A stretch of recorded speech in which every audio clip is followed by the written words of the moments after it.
first of all, obviously extremely proud of our guys, how they persevered and gutted it out when it wasn't the prettiest of fashion.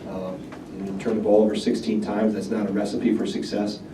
But they kept finding a way, and they kept battling, and every media timeout we kept trying to inch forward and push forward. At one point I think we were turning it over at about a 50% clip in the second half, 6 turnovers in the first 12 possessions, which is not, like I said before, what you want to do. But to be able to continue to gut it out and persevere and get stops at key times and get to the free throw line 37 times again, and obviously the play of Nigel and Ethan when we had Showalter in foul trouble and Bronson struggled from the floor. I thought we really got, obviously the numbers speak for themselves with him, but Jordan Hill with those two guys, but Jordan Hill and Aaron Mash off the bench really gave us a boost, and that's what's so neat about this team is they've come together, and the chemistry and the culture and the locker room has grown tighter and tighter over the last 5 weeks.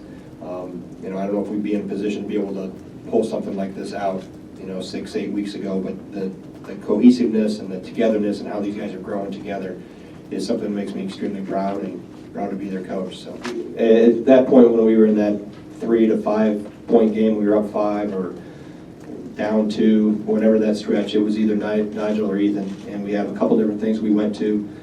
A couple of the timeouts of just get Nigel the ball and get out of the way. That was the play call.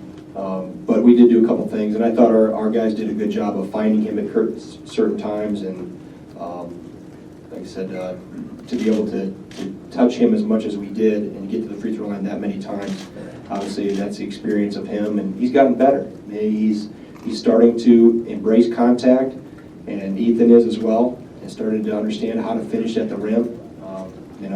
Those that have followed us 2, 3, 4 weeks ago, we have left a lot of points in the paint. There's still some tonight that I'll find on film that we could have done a better job, and we'll do a much better job of as we continue to move forward of taking care of the ball and being more secure in that area. But to be able to do that and to play through 2 guys that had a pretty hot hand was good, and for the other guys to recognize it. I think 2 things. One, we played better in the 69 or 70 some possessions before the final possession.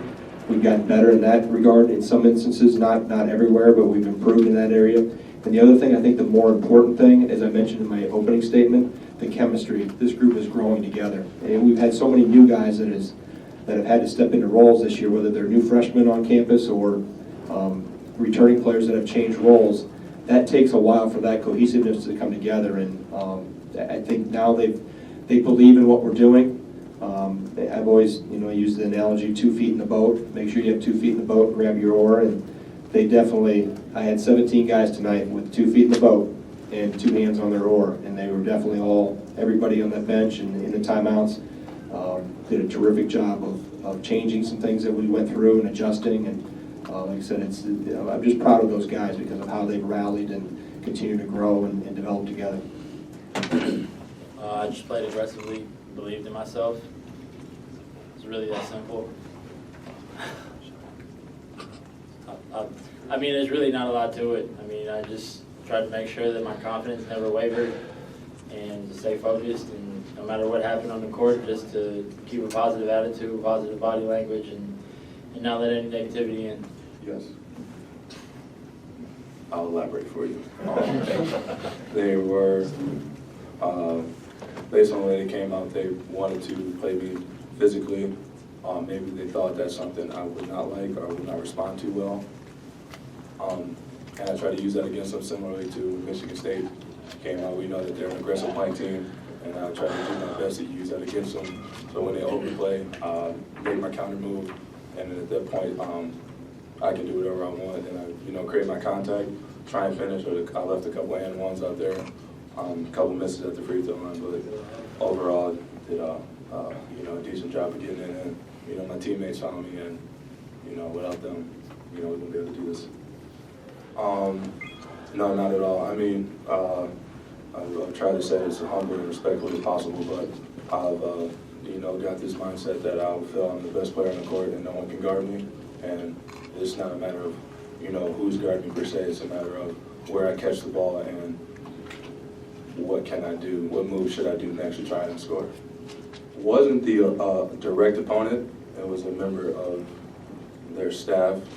It was playful competitive banter between myself and that individual. It occurred throughout the whole game. There's nothing wrong with that. But we can call him the Madison Spike Lee, and usually when Spike Lee talks, bad things happen for his team. So, I mean, I've told you specifically before that there have been times where I let my emotions get the best of me, and I try to contain that just because I'm so passionate about the game. But at the same time, sometimes you can use it as fuel, and I think I did that with one of those calls that the ref made. I think our chemistry does play a big part, and I agree with Coach Gard, but from my perspective, I think it's just the team collectively.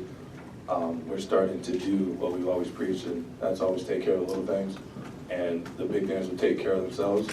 For instance, if you're trying to build a house, the little things being screws, nails, etc., if you don't put those in properly, your house will not last.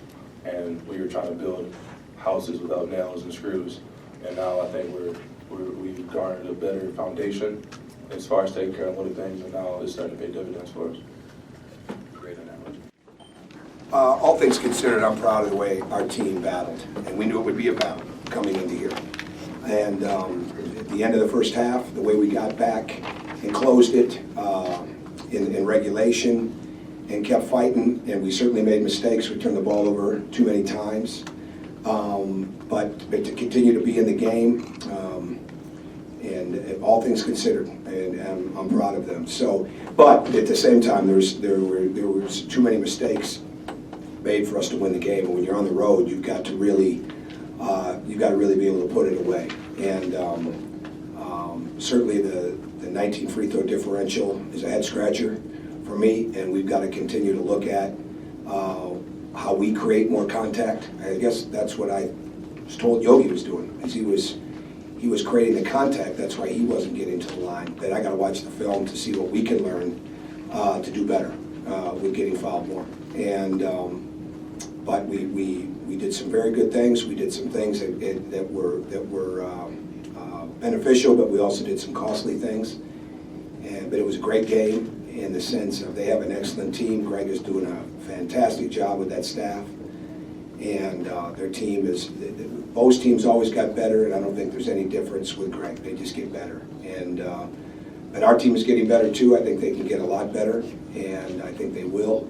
And we'll learn from this and get ready to play Minnesota on Saturday. It's all about doing your work early. And I've got to watch the film because he's hard to guard, especially when he hooks. It's really hard to guard when he gets that other arm in there and works around you. And we've got to do a better job of getting position earlier and do our work earlier.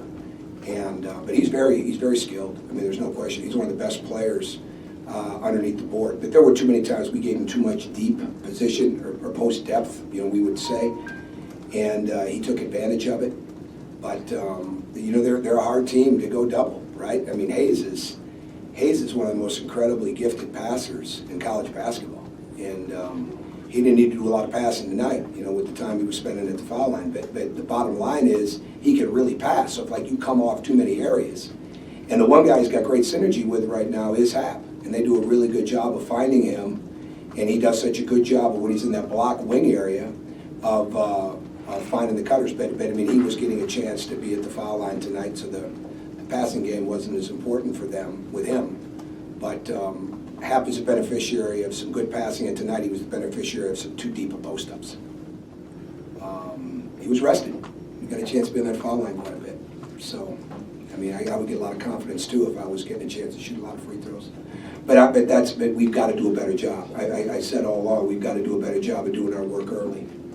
And also, we've got to figure out a way to get our guys like Yogi Ferrell, who gets 30 points but really only gets to the line twice. We've got to figure out a way. I'm being told that he's initiating the contact. We've got to figure out a way to get him to the line more too. Not to mention our other inside guys. But today it was a heck of a win for them.